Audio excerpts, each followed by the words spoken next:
We'll get started in a second. Just let us know where you're logging in from in the chat.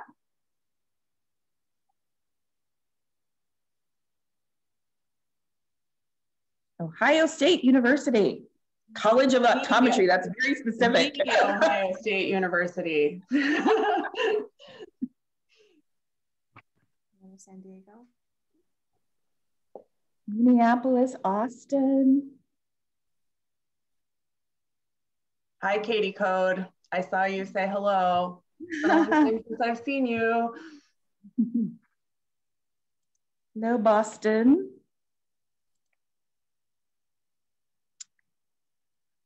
Okay, I'm going to go ahead and get started. Thank you, everyone. Welcome. My name is Gwendolyn McNutt, CSCP, and I'm the chair of the ILEA Professional Development Committee.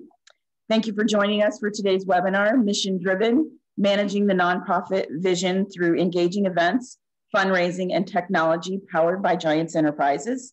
Thank you, Giants Enterprises, for your continued support of ILEA. I have just a couple of housekeeping notes before we get started. We will be recording today's session, and it will be posted on the ILEA Hub. And we want this to be an interactive session, so please put your questions into the Q&A box. And we'll get to as many of them as we can.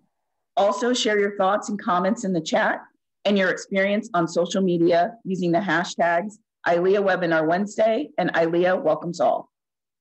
Today's webinar also will feature closed captioning. Please click the CC button on your screen to view the live transcription.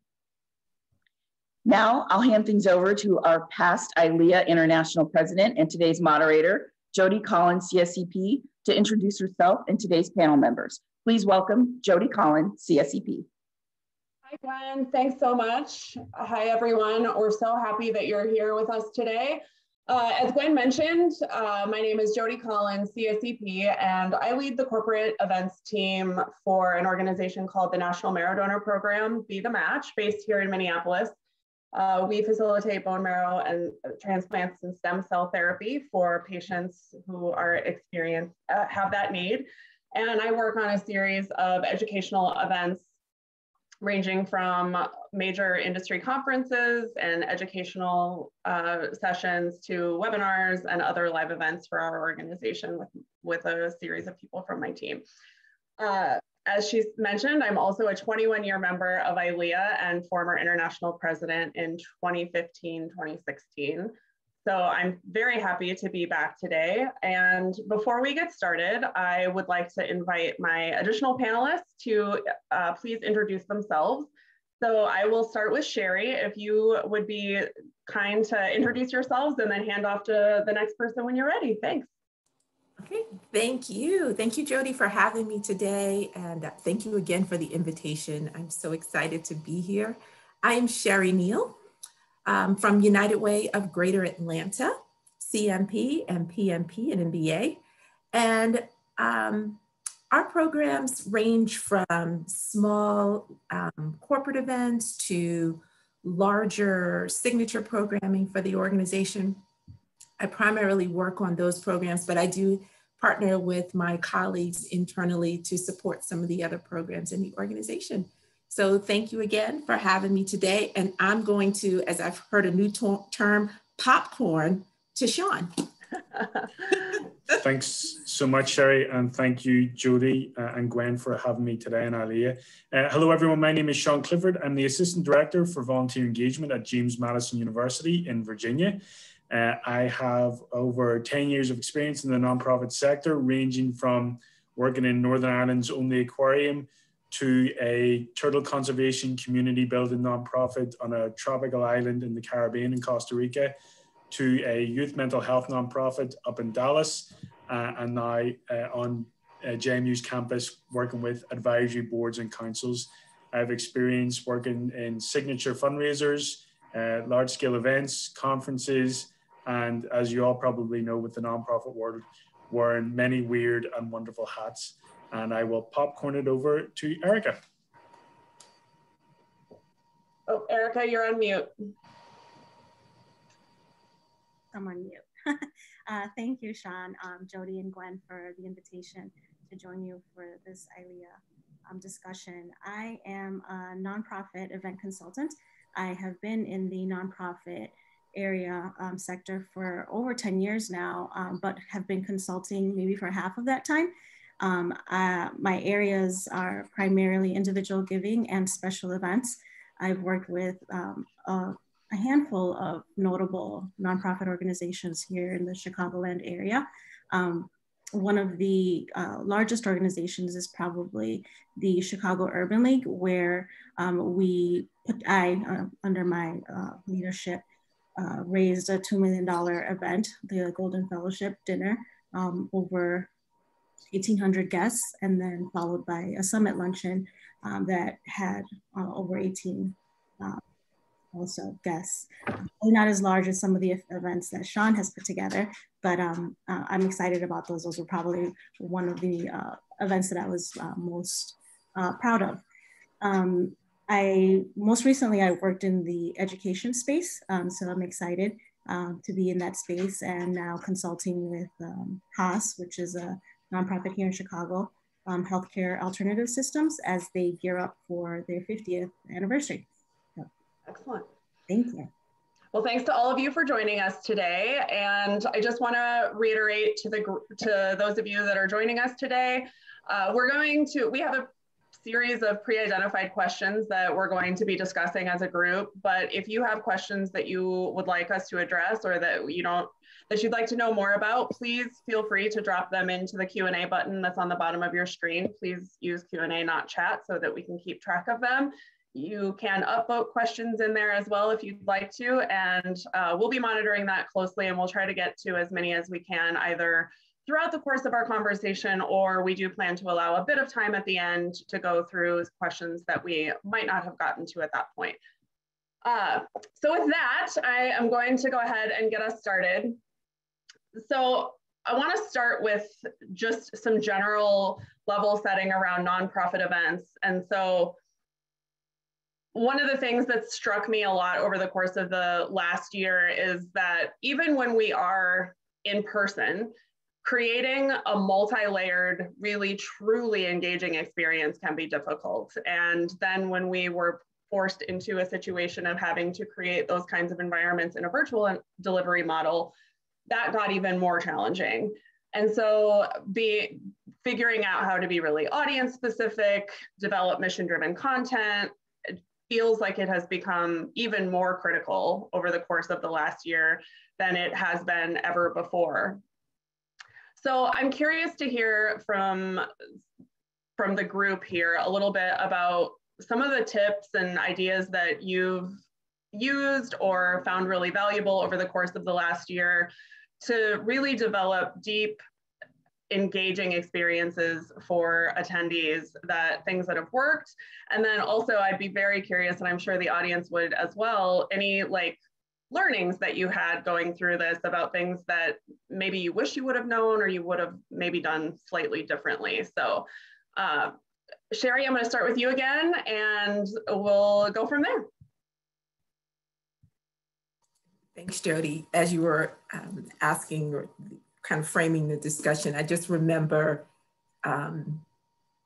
April 2020, we had a whole slate of programs on the books for the year and for the upcoming months, and just trying to figure out, okay, so we're not going to be able, these won't be in person, and at what point can we really start to shift? And oh my goodness, what to do? It was complete. I mean, I think my boss knew it just was such a new platform for us, just the idea of it. But really what I started to do, and some of our team, we just started watching other programs that were actualizing from trade associations. And then the comfort level started to kind of come over me, like, okay, all right, I know where we have to go. I know what we have to do. But I will say, it wasn't until later on, I would say like midsummer, when we're planning our largest annual event, that certain things stuck out. So I remember looking at our run of show from the year prior to start kind of generating ideas. And I just knew as it was laid out there that that was not going to work. And I knew as a participant what I would want to see. And so that's really how we approached it. What would I want to see? Would I want to listen to 30 minutes of speaking in this environment? You know, and so we approached it that way. Very straightforward, not complicated at all. What would you want to see? And let's do that. What's going to excite me? What's going to engage me? And how are you going to educate me? And in simple terms, just that simple. And so we were able to kind of start thinking differently about how to approach all of our virtual programs. And I think, you know, to your point, like some things worked, and we do have some learnings as well. So that's really sort of the crux for us, was simple, straightforward, putting yourself in a participant's shoes. What do you want to see? And what don't you want to see? Yeah, I would add to something you said made me think early on, I'm sure all of us were doing, I was spending a lot of time trying to absorb best practices and try to learn and put together a program that felt like it would be appropriate in the new delivery model. And one of the best things that I did was reach out to some partners of mine that I had been working with for a lot of years that have expertise in engaging audiences and experience design in this avenue, and said, here's kind of what I'm thinking. Give me some feedback. And I distinctly remember that meeting because I sat there and remember my face just going white as we were talking through kind of what we needed to adjust and how we were going to do this, and being vulnerable enough to be able to say, I need some advice here because this is not a venue that I've ever worked in before. And please help me tear this apart and put it back together in a way that will actually work for my audience. And that was scary and really vulnerable. But one of the best things that I did in the course of putting the program together was sort of open that up to say, I need a lot of input here because this is new to all of us, and I have to put together a program that will keep people engaged. So how about Sean or Erica? Either one of you want to add in any thoughts on as we... I can jump in here, Jody. You know, being invited to this session today, you know, nice opportunity to reflect back on what we've done over the last year. What has worked, what has not worked. You know, at the beginning of the lockdown, you know, host an event to talk about how students on JMU, athletic students, have been affected by, you know, the COVID shutdown with all that entails. Hosting another event, you know, centered around, you know, mental health, a broad appeal there for our 140,000 plus alumni base. We've also hosted, wine and sip events as well for, very engaged supporters, volunteers, donors as well. So when we're thinking about creating an event, who do we want to reach? Is it the masses, you know, with a no barrier educational webinar?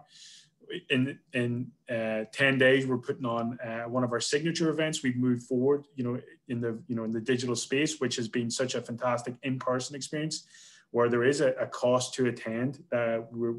We have our highest, amount of attendees ever, and growing, and strengthening those relationships and connections with our, VIP donors as well.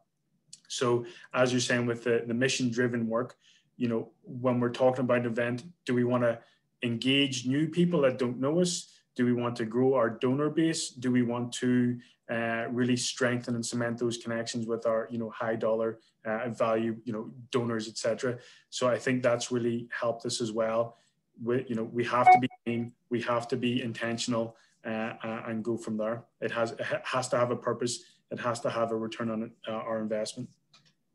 I would completely agree with that. I think we both pre and post one of our largest events, we really identified how important it would be for us to be very intimately aware of who exactly our audience is, what they're trying to accomplish by attending, and what success would look like in the environment that, like, what is it that they're looking for? What are their goals and objectives, and how can we actually deliver on that?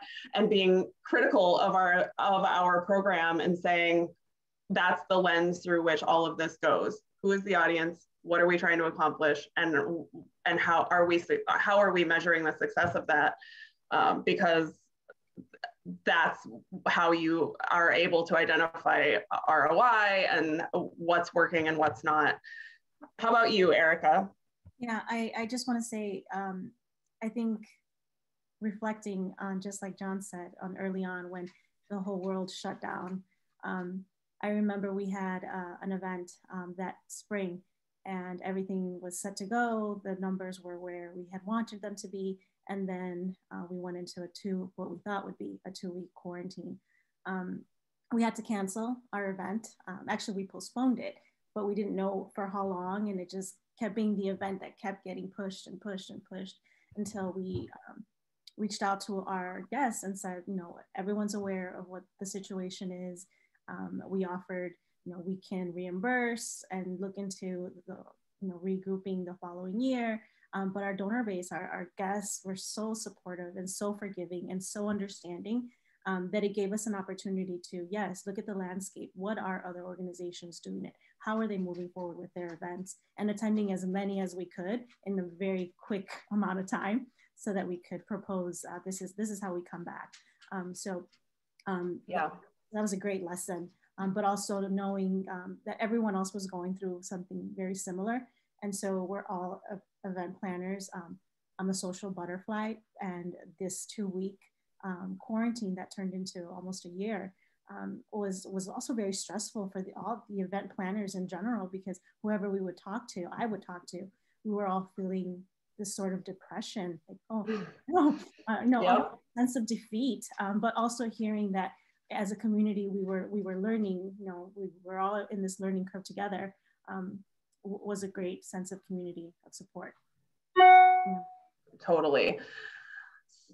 One of the, Sherry, I think it was you early on, said one of the things that you and your team spent some time doing was rethinking what content delivery looks like in this environment, and knowing shorter segments are probably more appropriate because of attention spans. I would like for us to talk just a little bit about some other things that we have found that have worked in online delivery, in terms of what actually has made or worked in terms of making content more engaging. What kind of ideas have you found or seen done successfully that have really made a difference in how your audience has taken in your content? Yeah, it brings me back to our annual signature program that we host. Generally, it's our Women's Leadership Breakfast, and we generally host it toward the end of the year, November. And, you know, again, as we're working through the planning cycle and we're thinking about, at this point, what is it? How are we going to keep people engaged? We know that, as we say, shorter segments, but also mixing it up. So infusing some entertainment, you know, when it makes sense. We featured a DJ to welcome everyone. We know this program is bright and early in the morning. It's a breakfast. And we just could not see really any other way to get people jazzed up for an 8 o'clock breakfast at home. You know, it was imperative that there be something. That's a hard sell. Yeah, something exciting at the beginning. And one of the features of this program in person, you know, we wanted to do the same thing. We want people to walk in physically, you know, hearing some really good music. And while we did not know if the DJ would be successful, we just didn't know if it would be received well with the audience at this time in the morning. We just felt like we're going to take a risk. We're going to jump. We're going to do it. But we also wanted to make sure that we had the right partner, the right, that we sourced the right professional to get folks up in the morning. And I think we did, we made the right selection. And then just the response to that was just incredible. Then I'll go a little further in the program. Again, we needed to infuse some entertainment, we thought, to kind of give participants something else to do and to see and to feel and experience, as opposed to just sort of talking. And so again, another one of our colleagues was able to secure Andra Day for us to sing Ride, which was completely appropriate and aligned with everything that we did. So we thought there's another opportunity right there. So now we've got 3. Then the keynote presentation was our local, Monica Kaufman, who's our local here in Atlanta, former not on-air personality, journalist. And she had a relationship with Robin Roberts, who was our keynote speaker. So that conversation was like 2 girlfriends talking. So it kind of gave people exactly what we wanted, which was to relax, enjoy the presentation.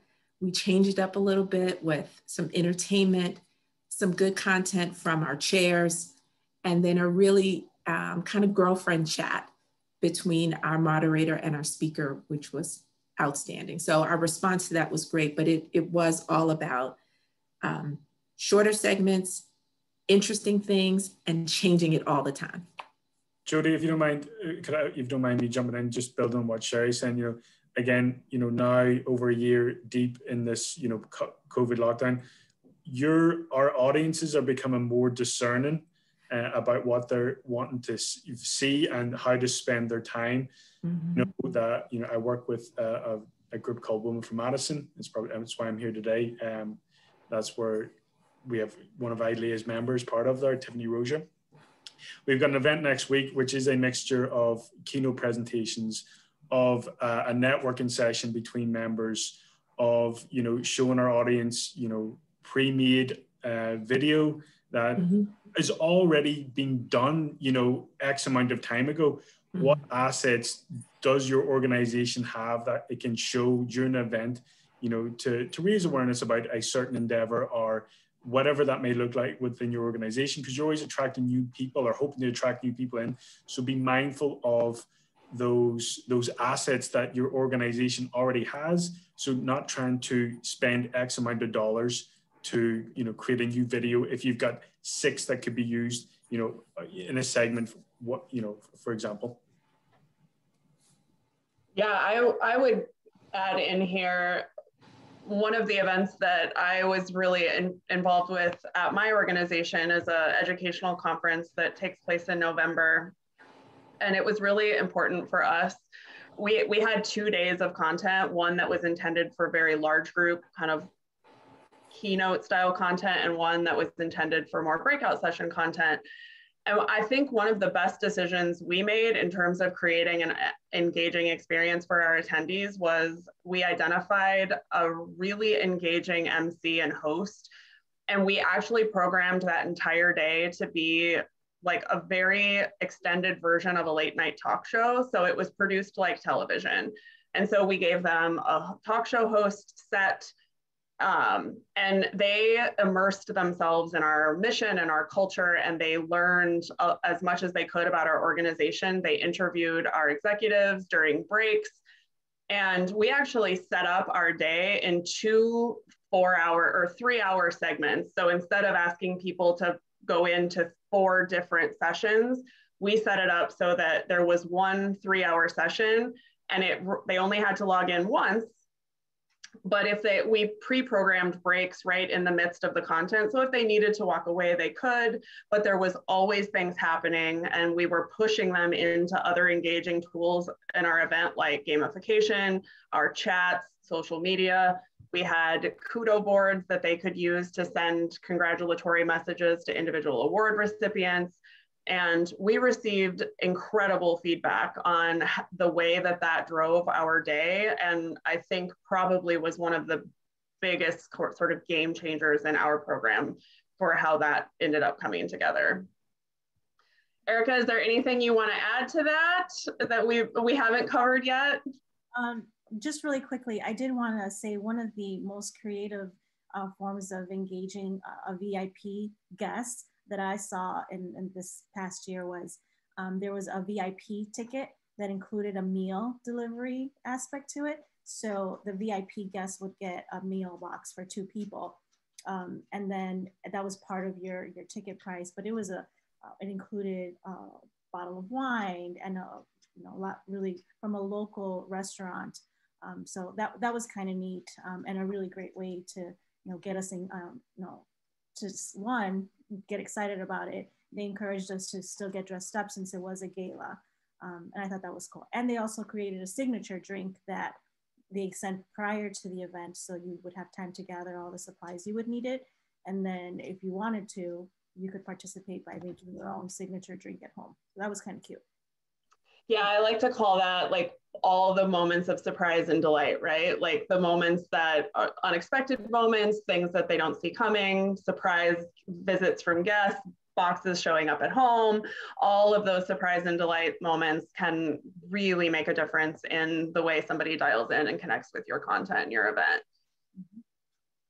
So let's talk a little bit the skill sets that we need to have involved here. One of the things that has come up in a lot of conversations that I've been a part of is managing skill sets and the different types of things that we've needed to take on and figure out and help our team get up to speed on has really shifted a lot over the course of the last year. Is one of you want to give us a little bit of information from your organization, kind of how you addressed this, how you tackled this learning process, and kind of how you see this incorporating into your team moving forward? Could I jump in, Jody? Please. Perfect example over the last couple of days. We said in the chat box, putting on this event next week for one from Madison. We're working with team members across our department, our division, within the university that don't know the lingo of Zoom, of a Zoom webinar, of hosting a Zoom session. For example, calling someone a host on a spreadsheet doesn't mean that they're hosting it. It means that they're literally just there to make sure that the room is there. It happens. So what I would recommend and what we're doing at the minute is building a document that has the dictionary there, the terms, so people can get on board, because often we're taking time just to explain what is going on. So we need that documentation there to reference, to get everyone caught up to speed so that they can engage, and help plan and make the event happen. So that's something that we're currently getting to grips with as well, still over a year into it. I think one thing I would add to, like, as a postscript to that is how important it is to be able to explain the not only the technology and the way that this works, but the language and the production aspects to executives who are going to be playing a delivery role in some of these, and the speakers and moderators, and make sure that everybody really understands the different methodology that's used here. When they're used to showing up live at an event, their experience as a participant or a speaker or an attendee is very different. And so I have found it really helpful to get concise, really descriptive language that I can use when interacting with higher level executives and others, to be able to say, this is what this does, this is what this does, and this is what your role is, and this is what my role is, and I'm going to be the producer, and this person's going to be the host, and being able to do that concisely and in a way that makes sense and explains why things need to happen the way that they do. Because one of the things I've run into a lot is this notion of like, oh, well, Zoom is basically free, so therefore virtual events are basically free, and you're like, no.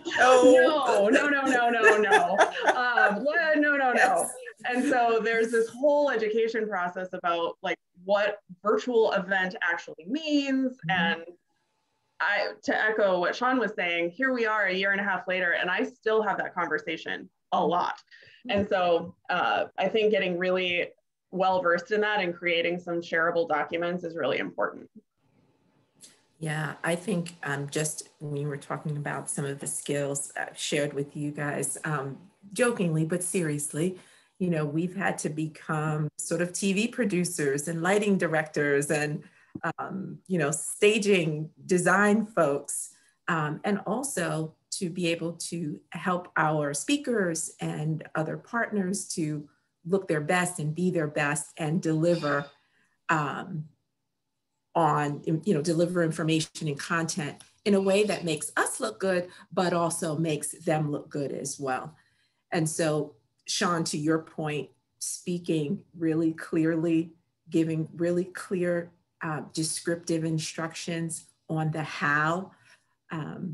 You know, I remember just trying to, you know, talk to our CEO, and I'm like, well, just a little this way, and, you know, can you raise up, you know, your monitor, or just all of the little things that, you know, although we've been doing this for a while, you know, there's still some times where we will have to coach through some things. So, and that's just with everyone, just the little things, so that everyone presents their best. So I hear you, Sean, completely. So for the sake of time, I'm going to move on to our second topic here, which we wanted to talk a little bit about fundraising. And this has been asked a couple of times from the audience as well, around, obviously financial resources are always top of mind in nonprofit organizations. We are always looking to raise funds and keep people engaged. And it's been especially important in the last year and a half as the climate has changed dramatically. How have your organizations found new ways to engage donors, to raise funds, that you might have had to shift dramatically due to conditions related to COVID and people not being able to get out and attend the typical types of fundraising events that we've seen? So what have you all seen working? I can jump in here, Jody.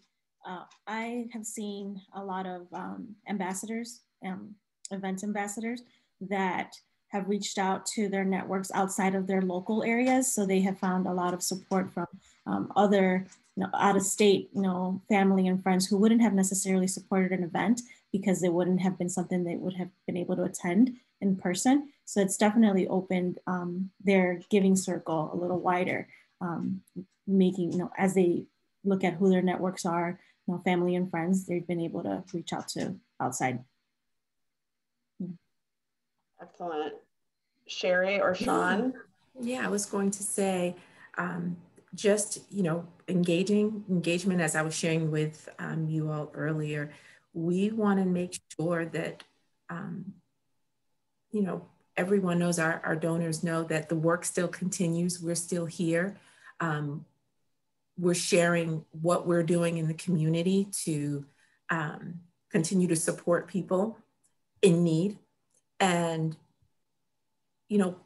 our hope is that through this engagement, by letting you know how your dollars are working to help those in need, even through a pandemic, that we're hopeful the support will continue. Every dollar counts. So even if it's, just that you can only give this much, we want to know how, we want to share with you through some engaging that we're offering, how your money is working, how your dollars are saving and helping families in Atlanta thrive. So I think I was talking to a colleague who shared one of our affinity groups. We have a young professionals group, and again, trying to keep them engaged. One of the things that I thought was fantastic was, instead of, usually some of the in-person programming includes maybe a drink ticket or something like that. And so they've asked participants in a virtual environment to give what you may have spent on a cocktail at an event or something like that. So I thought that was awesome. Also, again, making ornaments. They were, again, trying to keep the engagement, trying to keep participants and donors interested in our work, having them to, physically be part of something So we made ornaments, and then in that was part of the activity that day. You make an ornament for someone, and then, if you would consider donating what you may have spent on a cocktail. So just little things like that. Like I said, every dollar helps. I would add to this part is like just having to ask in the invitation or the registration event, would you like to donate to X fund, Women for Madison, or supporting the counseling center? Would you like to donate $5? We one event with the mental health webinar, we raised $4,500 before we even started. For the event next week, we've got like nearly $7,000 raised before. So just having that ask there in the registration is fantastic, and it should just be a bread and butter part of your operation. I'm also interested in the shutdown is a temperature check of your brand. What have you been doing during the shutdown? Have you been treading water? Have you been timid about engagement, about going into the community, about putting on programming? Have you tried to hoard all your resources, but this is going to cost you in the long run? This morning, I phoned a colleague, my friend at the mental health nonprofit in Dallas, and I said, you put on the two big fundraisers, how did that go? They invested the money to hire professionals, a production company, to handle the logistics of the technology. Yes, it was an expense. Thankfully, they could afford it, but it was worth the investment. They netted X times the amount they invested as well. So, it is about, spending $1 to yield 10 or whatever that looks like. If you can, if it's the demand is there, be bold. And if you can do it, do it. Mm-hmm. Yeah, there was a question from the audience around if we've seen add-on donation options, and I think someone mentioned that a minute ago. Yes. We actually decided for one of our programs, we replaced the registration fee entirely and then we're very explicit about where that we would like you, instead of the typical registration fee, to support this very specific goal we were raising money for, and that they could, and we told them this amount of money it equates to exactly this. And we actually did quite well on that, and we're able to support something that's very mission specific to our organization, and that's also very important to our attendees. And the added bonus for us was we saw like dramatic increase in our attendance because we didn't charge the typical registration fee. And I anticipate that we will see a lot of return attendees because of that, who now have gotten exposed to our program, who would not have been able to attend in person. So it worked out very well in our specific situation. We did, Jody, we did the same for our program. And we also had a text to give option too. So if you wanted to. Yep. So there's so much to cover, and we only have a very limited amount of time. And I want to make sure that we allow enough time to really talk about the technology piece of this, because I think potentially more than anything, this has been the biggest change to the way that we do our work over the course of the last year. And I think we can universally say that none of us expected to be producing events virtually before 2020, and have learned a lot about the way technology works in the last 18 months and the different ways we can raise money digitally, how we market different digitally. So let's talk a little bit just first about kind of what the process was like getting on board with technology, and some of the lessons that you might offer as people are considering now transitioning out of solely virtual into hybrid. Like, what are some of the things that we need to be conscious of as we think about technology and how that applies in events moving forward? Anyone feel comfortable jumping in? Otherwise, Sherry, you want to jump in? Yeah, for sure. I think we all have been fully immersed. And so I think it is just assessing your need, determining what exactly you want to achieve. And something I shared with a colleague today, and I think we know this, so it's not really breaking news, is that we do not have to do it alone. We can use the resources of each other. We have partners who will educate us, those partners that you can ask those really basic questions candidly and free from judgment and shame. And so I think I was thinking about this today is, just reaching out, knowing those partners. And what I have found really helpful, and I'll share this too, is just being a part of, like trade groups, like Facebook groups. They have been a wealth of information for resources, different partners, suppliers, so that, again, you do not have to have all the knowledge. You can really reach out and just ask someone candidly, how can you do? Here's what I want to achieve. How do I get there? What's the best practice? How do I save some money? And, produce the best quality presentation I can with the resources that I have. So I think that's kind of the way that I approach it, even today, a year later, because still, it's not normal. It's not what we normally do. It's not what we do every day. But I'm just really going to lean on partners and kind of information that I've gotten from participation in other groups to step out and just do it. If I could add something, Jody, I've worked, on the spectrum of nonprofits, from just wearing shorts on a tropical island in Costa Rica to, I now work in an institution. And very luckily, an advantage of that is having a fantastic reputation.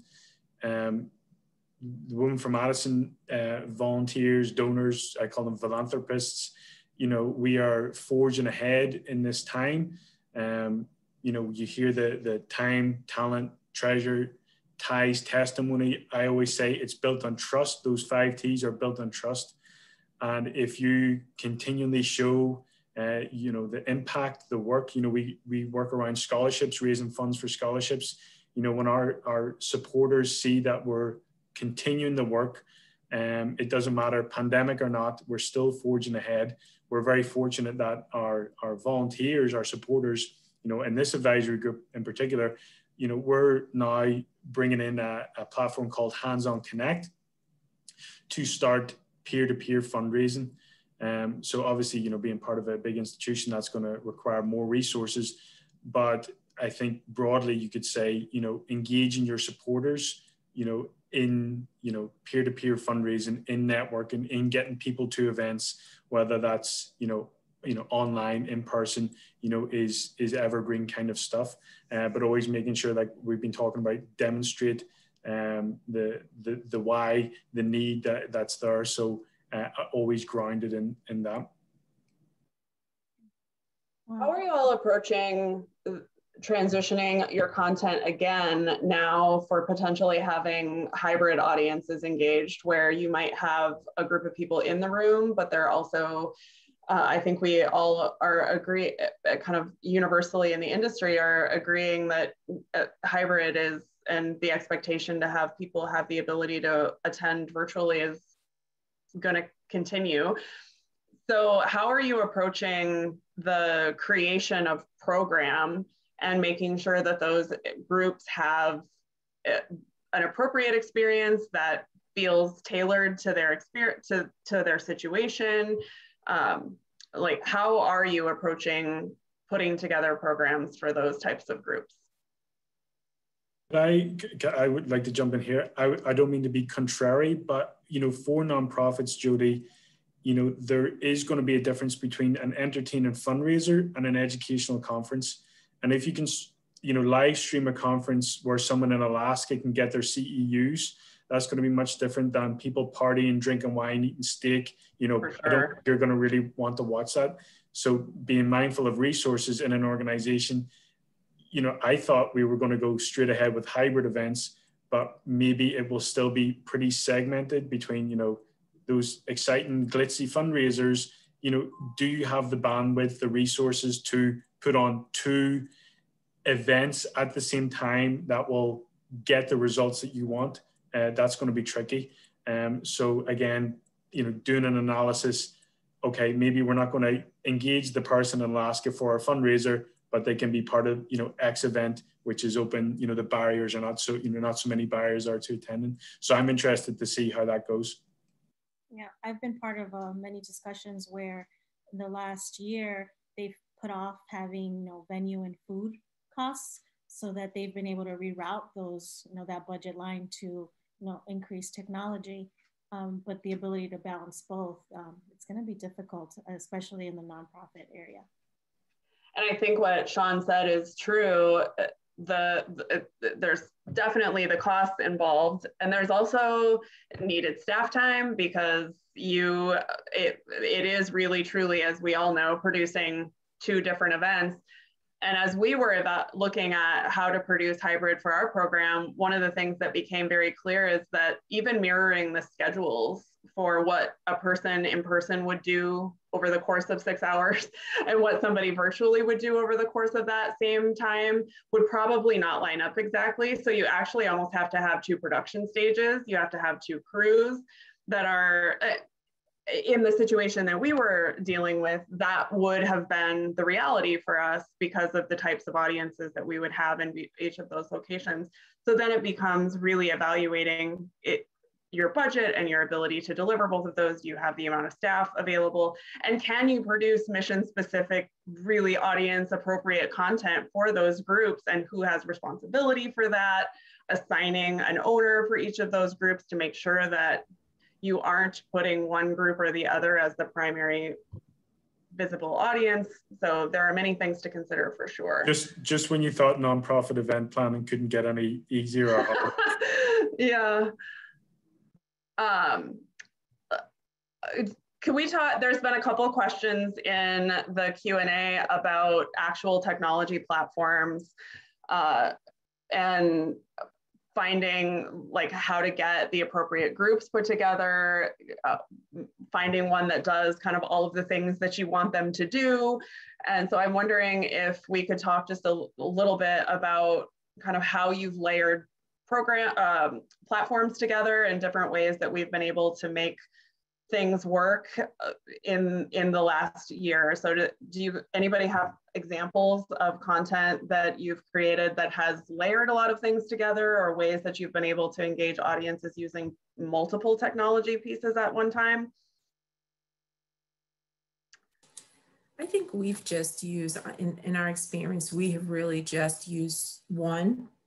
And I think it's for us by design, easier to manage, that sort of thing. So I'm interested to hear Erica and Sean, just their experience as well, but that's kind of been just based on the types of programming that we have, we've seen where just the one is fine.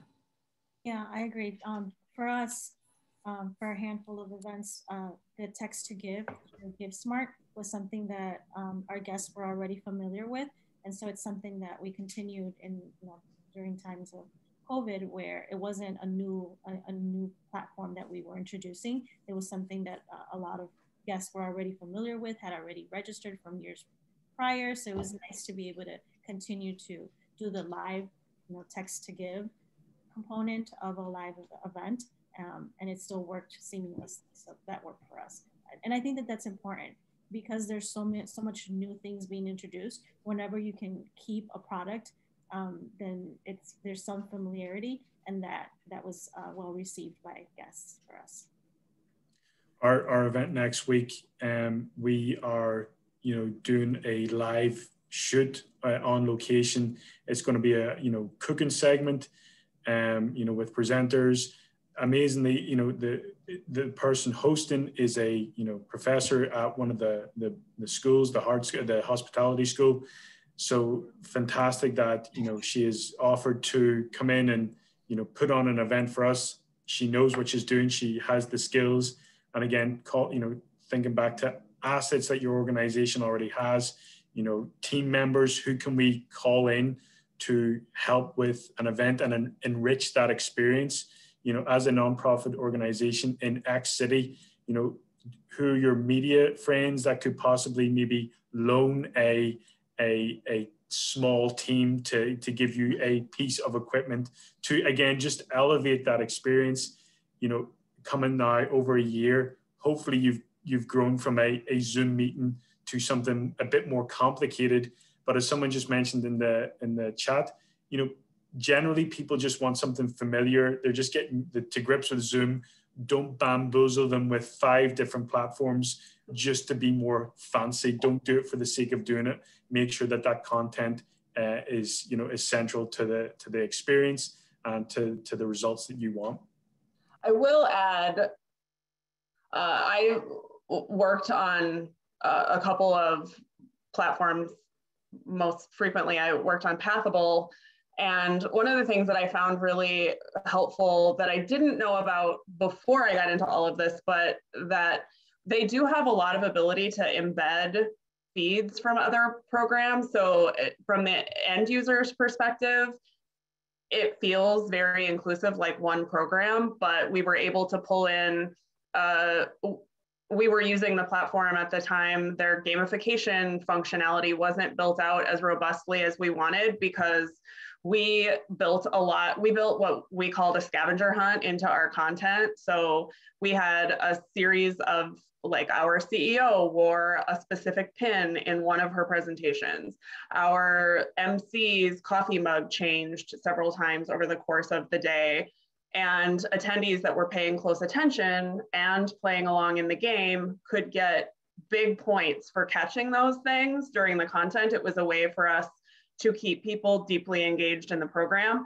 But the internal gamification that came with the program didn't have the functionality to do that. So we were able to partner with a different third-party gamification that we then embedded the leaderboard into Pathable. They could play along on their phone, so they didn't have to be leaving the site. They could still maintain their engagement with our program and play along in the game simultaneously. And we saw tremendous engagement with our game, and people actually got super competitive about finding the scavenger hunt. Yes, I said Pathable to the person in the chat who just questioned that. And we were also able to embed social media feeds and lots of other different types of platforms through embed code. So they didn't actually have to leave the platform, but we still were able to layer in some pieces that used different technology that we would not have been able to otherwise. One thing I'll say as well, Jody, is, you know, being, you know, a lot of your audience are, as I'm led to believe, you know, event planners, you know, independent business owners. You know, I know that my friends in different nonprofit organizations, they don't necessarily want the event planner to be subject matter experts in X technology. They want you to know the best vendors, trusted vendors, to come in and help them with that. So, right. And always continually learn and see who's you know, maintaining a cutting edge there to help, yeah. You know. I think if I had to, I know we're running out of time, but that is my the biggest takeaway, I think, in this entire experience that we've been through is that you do not have to be the expert. You don't. Go ahead, and I know, we all know lots of people, lots of professionals, vendors, across many different areas of the work that we do. And so don't try to figure it out. Reach out to one of those professionals that are experts in that discipline. And we will be so much better for it. Fewer headaches, fewer hairs lost. And I think that is what I take away every day. It's like, okay, you don't have to be the expert, call someone. They will be happy to share with you. You have trusted partners, to Sean's point, lean on them for support. One thing I would add that we haven't covered extensively, and I'll just throw this out there for what it's worth, I don't think requires tons of conversation, but another thing that I think is worth being aware of and being able to talk about with your leadership internally is how data rich these types of platforms can actually be for your organization. But just think through that before you hire whatever platform you decide to use, and be able to have those conversations with those groups ahead of time to find out, here's the content and the data that I'm most interested in knowing. Do you have the ability to tell me this? What does it require of me in terms of how people register to be able to capture that data? Can you tell me how long someone engaged with a program, or can you just tell me, did somebody actually log in? And be prepared to have those conversations with the sales teams from whatever group you might be working with, because you can get just a plethora of data that's really valuable, but it's best if you can think through that ahead of time and be aware of what you want to ask for. It can really transform the way that you share out post-event. So any last thoughts from Erica or Sean? Otherwise, we're gonna throw it back to Gwen. Either one of you have any parting thoughts or big picture takeaways you wanna share? One thing is evergreen, get post-event surveys, get feedback from your constituents. What do they want to see? Don't try and do a brainstorm, get fancy. What themes are you seeing?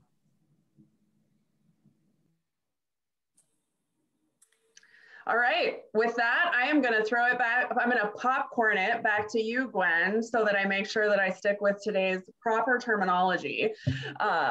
Thanks for having us, and we'll turn it back over to you. Thank you so much. That was a new term on me too, so I have to do it next time. So I just wanna thank today's guest and Giants Enterprises one more time for supporting ILEA. Can't thank you enough, Jody, for agreeing to be today's moderator and our panelist for today's great discussion.